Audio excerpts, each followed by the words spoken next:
Altın yetirilib. İmoş qarşılamağa gəlsə. Yenidən out.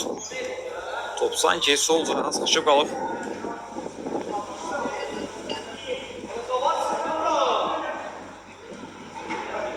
Şimdi Əli qapı boşdu və top qapıdan keçir. Top qapıdan keçdi. Əli fərqlənir. Əli komandasının növbəti qoluna imza attı.